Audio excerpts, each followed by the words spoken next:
Welcome to Changing Higher Ed, a podcast dedicated to helping higher education leaders improve their institutions.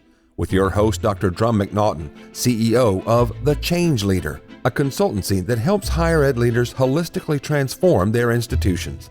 Learn more at changinghighered.com. And now, here's your host, Drumm McNaughton. Thank you, David. My guest today is Dr. Roger Douglas, Dean for International Programs and Development at St. Martin's University. Roger's had a long and storied career in international education, including having served as the Director of International Admissions and Services for Kutztown University, Director of Graduate Programs Advisor at Faculty of Education, University of British Columbia, and in 2024, he was a recipient of the Fulbright International Administrators Award. Obviously, today's subject and the conversation is going to be about international student recruiting, and I'd like to welcome Roger to the program. Thanks. Glad to be here. I'm glad to have you here as well. You have got an incredible background with international students, which is the topic of our podcast today. Tell our listeners a little bit about you and how you got to be an expert in this particular area. Well, I'll try to keep it to a rather short story, although I could go on and on. So really what launched me in at least being interested in international is that way back when I was teaching in an elementary school in Overland Park, Kansas, I had the opportunity to work summer camps, and a summer camp back in New Hampshire brought in these kids from all over the world, ages ranging anywhere from 8 up to about 15 years of age. I worked that camp for 3, almost 4 years, I guess it is, 4 summers. And there was a group of kids from Kuwait.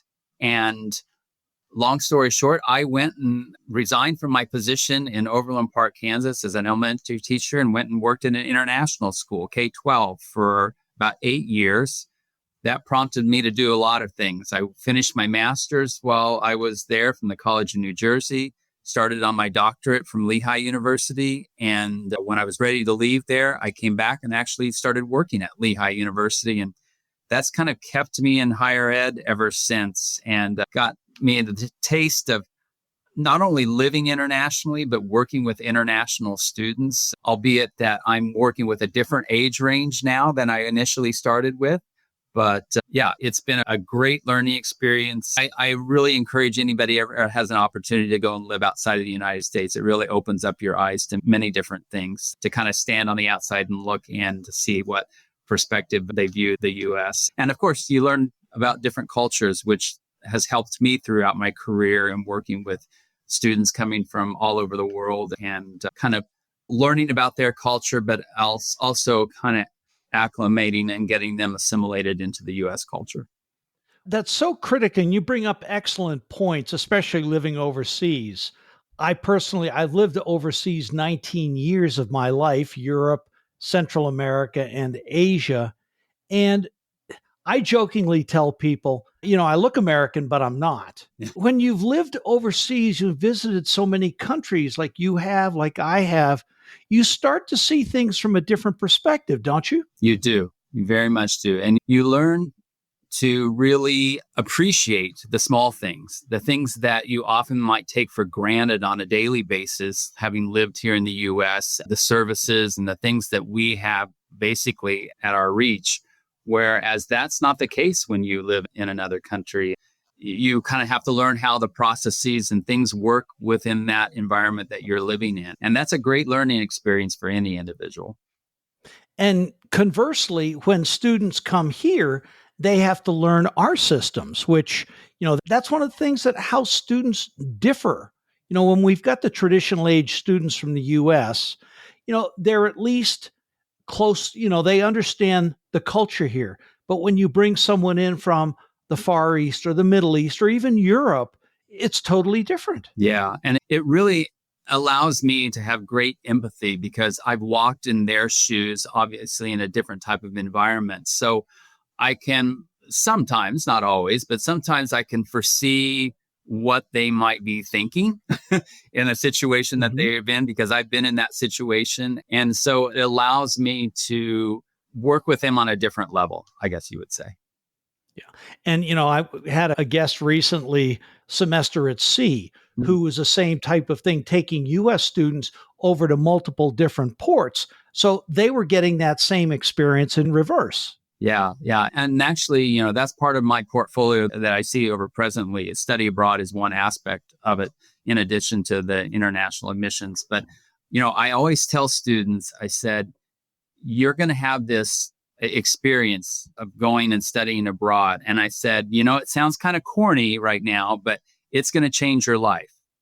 And they don't really believe it until they've come back and they said, hey, you were right. It kind of plants the seed for an individual to say, hey, I can do that. Or opens up a whole box of exploration. It's like, okay, maybe I went with a group this time, but now I'm going to go out by myself because I know I can do it myself. It kind of builds that confidence within themselves. Mm-hmm.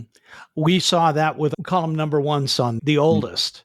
He went over for 2 years to the Peace Corps in Kazakhstan in a very remote village.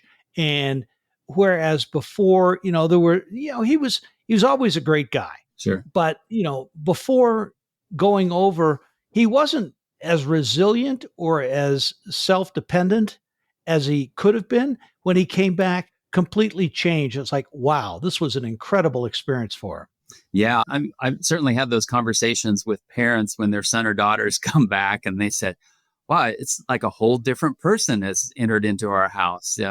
There is that confidence level within themselves. And then, like I said, it plants a seed. Then they're soon looking at what's the next opportunity for me to go and explore and what's that going to look like. Exactly. So let's chat a little bit about the international students. How do international students differ from US students?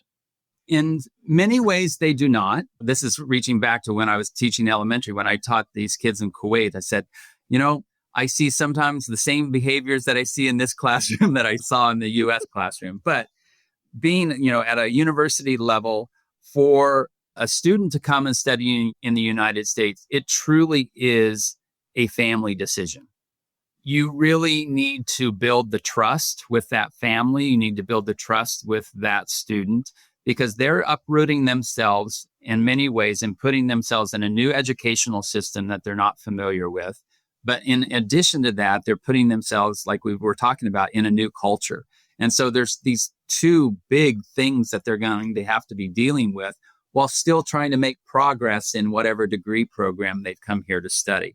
And so I guess you would look at it, there's three things: make progress in your degree program, learn to assimilate or at least somewhat understand the culture now that you're living in as a student, and then learning a whole new educational system, because students learn a different way in different countries. And when they come to the United States, sometimes that's a great big learning curve. Oh, it can be huge. You stop and think about even in the UK, which is as close to our system as any, they use the tutorial model, Mm. which is usually a small group of folks getting together, discuss, etc. Whereas very typical for the GE courses and other courses at the US institutions, you're in a lecture hall with 350 other students. Yeah. And there's a TA there to answer your questions versus a professor. Very different. Yeah. One of the first things I always tell students when they come in during our orientation time is that I said, it's okay to ask questions. It's okay to ask questions of your professor while they're lecturing. And they're really kind of taken back by that, because in many cultures, whatever the professor is saying, that's what the law is. That's what the way of thinking is. And so there's not a lot of challenging. And so I always tell them, if you disagree, challenge them on that topic or that point of view. Do it respectfully, obviously, but they welcome that dialogue. That makes the classroom even richer. And I said that, the faculty here will come to know you and they'll value what insight you might bring to the classroom. And for many international students, that's very difficult because they're not raised in the same way our kids. That old saying, kids are meant to be seen and not heard, actually is more pervasive overseas than it is here. Yeah, for sure. And there's a lot of trepidation by the students in perhaps approaching that. But I often tell them, the other thing too is if you're not understanding what's happening in the classroom, faculty have office hours. They have a chance that you can sit down with them outside of the classroom and say, hey, I don't understand what you were saying about this particular, mathematical problem, whatever the case might be. And I said, they are there to help you. And there's other support services as well. And that might not always be the case wherever they've come from. Yeah. And I used office hours quite a bit, when it came to physics and math and things along those lines. Absolutely. Right. Right. So we've talked a little bit about the differences between U.S. and international students. I would be willing to bet the recruiting process is very different as well, or it certainly can be. Right. And I think it comes back to a sense of trust.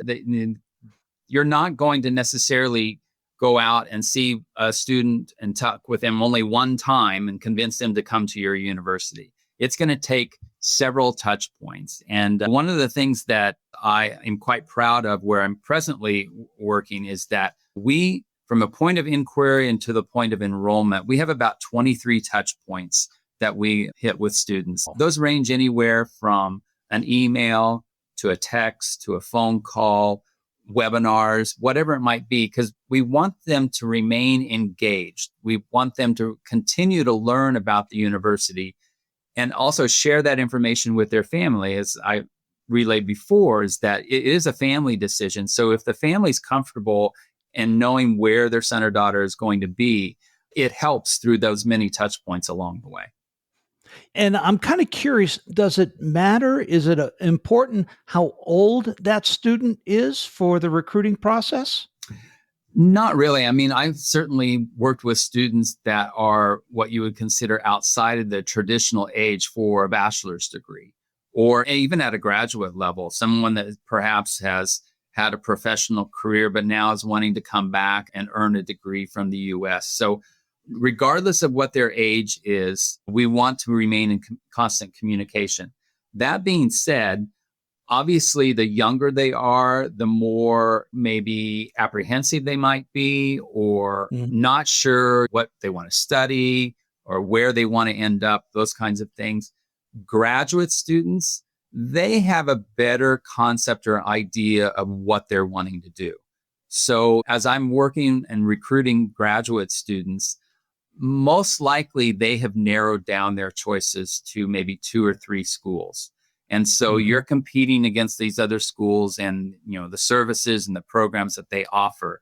And so it is really important to be highly responsive, quick turnaround time with those graduate students, because in their mind, they're wanting to make a decision and they're wanting to make that decision relatively quickly.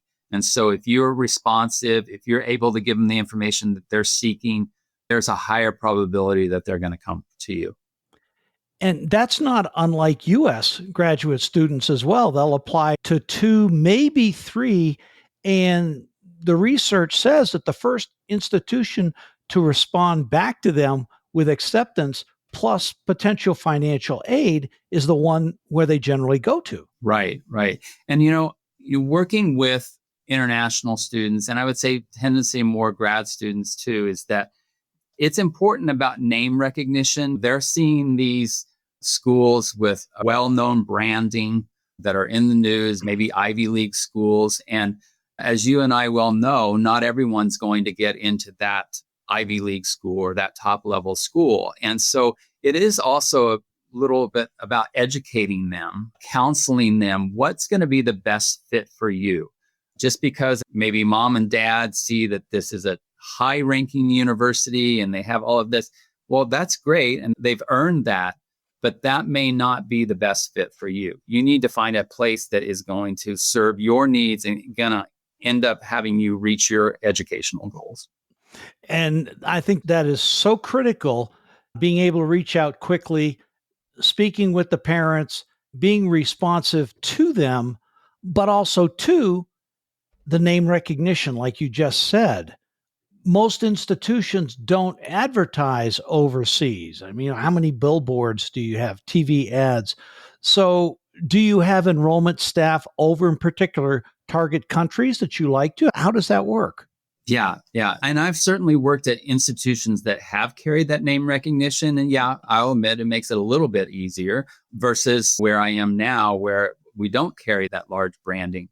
And so it is important to kind of always remain out in front. And that can work in various ways. I do work with agents, and I know sometimes there's a little bit of hesitancy, but we vet Mhm. our agents, our recruiting agents. We don't have anybody necessarily as an agent on the ground representing my university. But there are universities that do that. They have a representative that is on the ground, and that's only who they are recruiting for. But we also attend international recruitment fairs. Myself often is the person that's going. So there's a chance to face. We do a few virtual fairs, which that has a tendency sometimes to draw more attention to the more name recognition schools. So you really have to have a lot of important information uploaded that is pertinent to what you think those students are really looking for. I really think that's important. We also use vendors as far as helping us with our marketing. Right now, this day and age, digital marketing is really important. Hitting out on the social media, that's key. Depending on what your demographics, what you're looking for, you have to target certain things that you think, okay, that age range is going to go for Instagram, or that age range is going to go for a TikTok video. And so you really have to craft your marketing to fit who you're going after. Oh my gosh. Higher ed doing marketing, targeted marketing. What a Yeah. concept. Who would have thought? Who'd have thunk? Yeah. And so that's interesting because I know one institution that I've worked with as a client who actually they recruit people from overseas and the US as well, but they actually had people, enrollment counselors in particular target countries. They lived there. Yeah.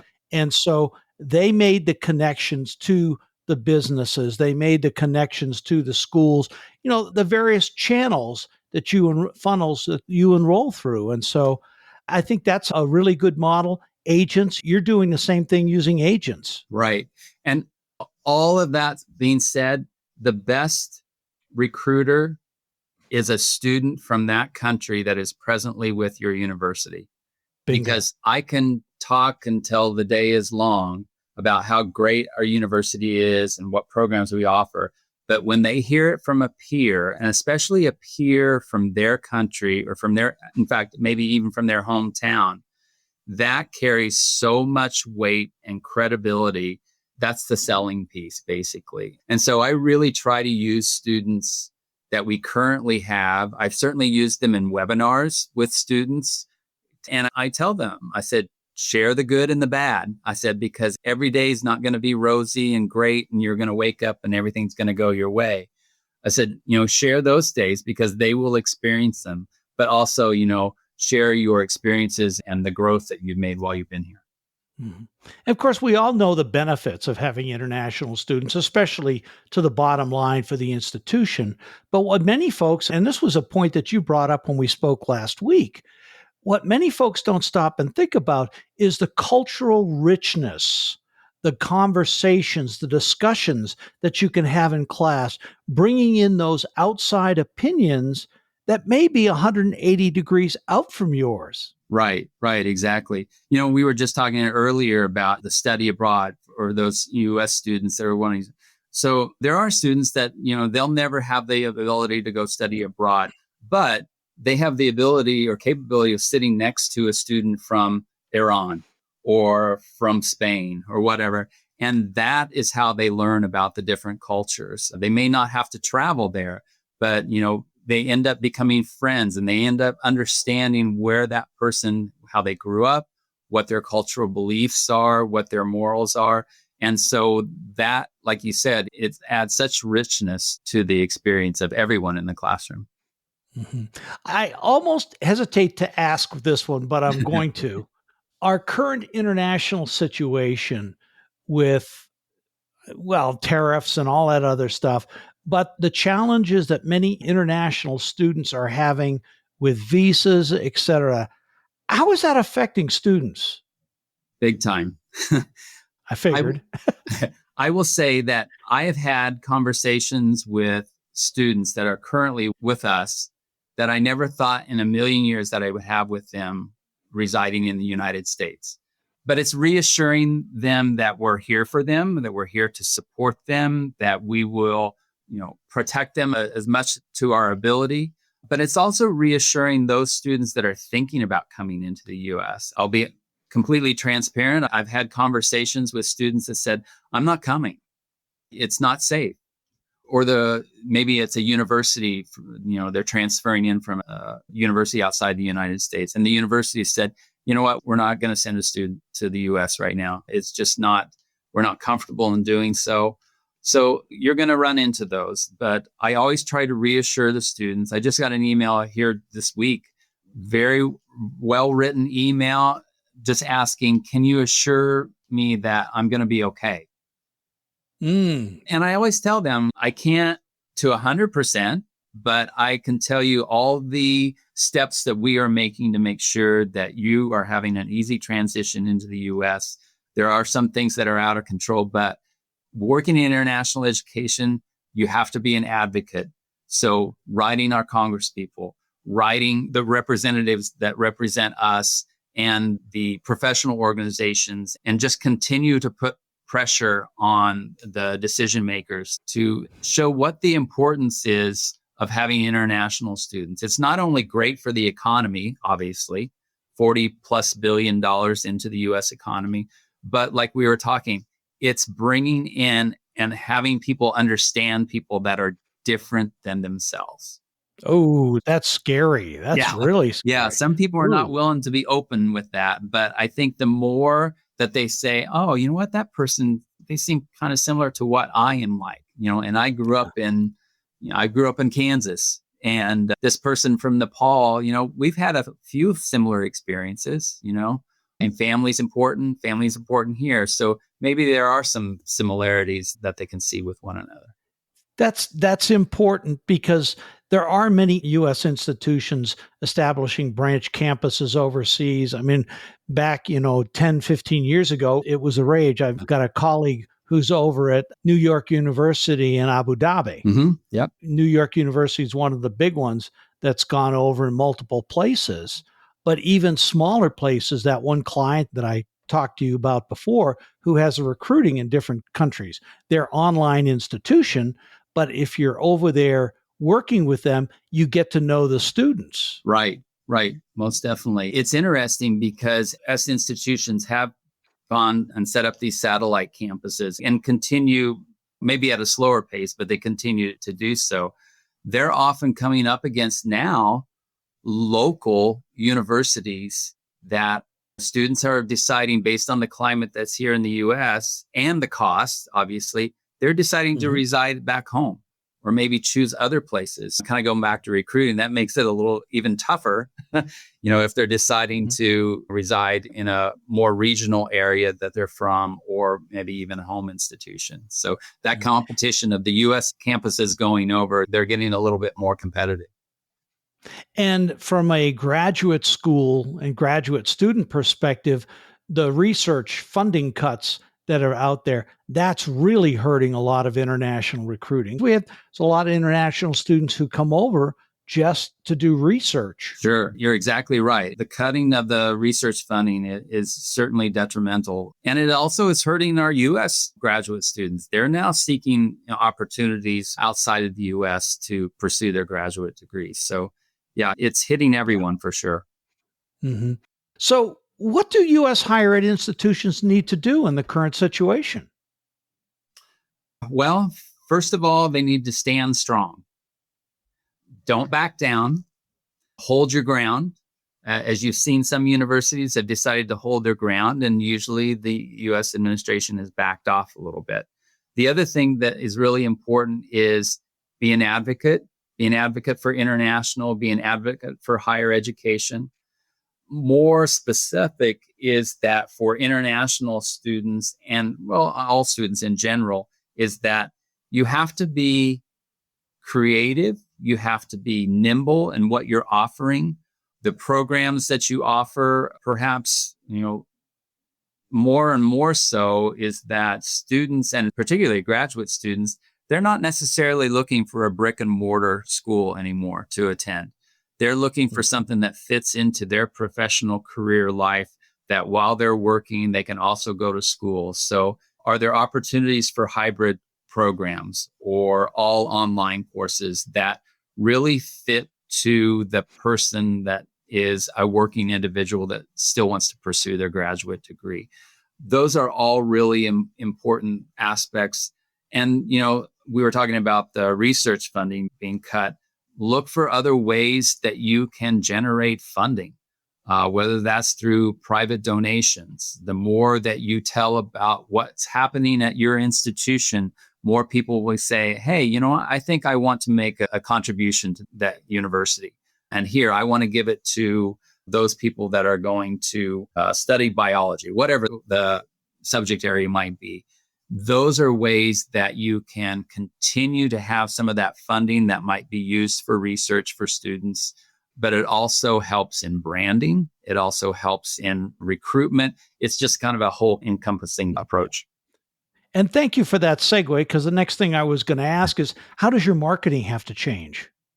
Your marketing has to change. Well, we were talking about digital marketing.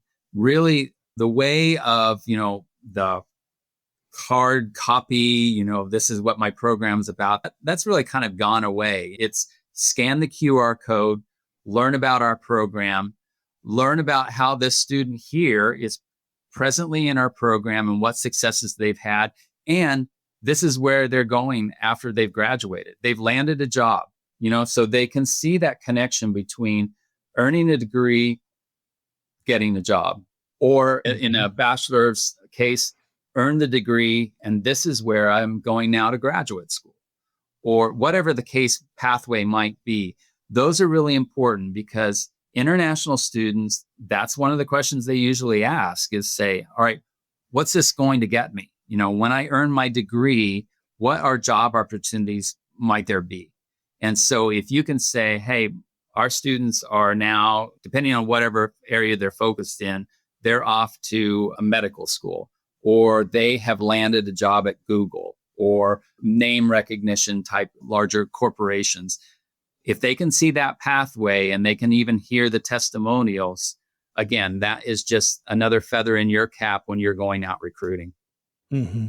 And, the other thing too, I think, which is different from what it used to be, and especially with international students, is you have to start marketing your programs as well as your institution. What is the niche that you're in, and how does that relate to internationals? Frankly, it's how does it relate to any student, right?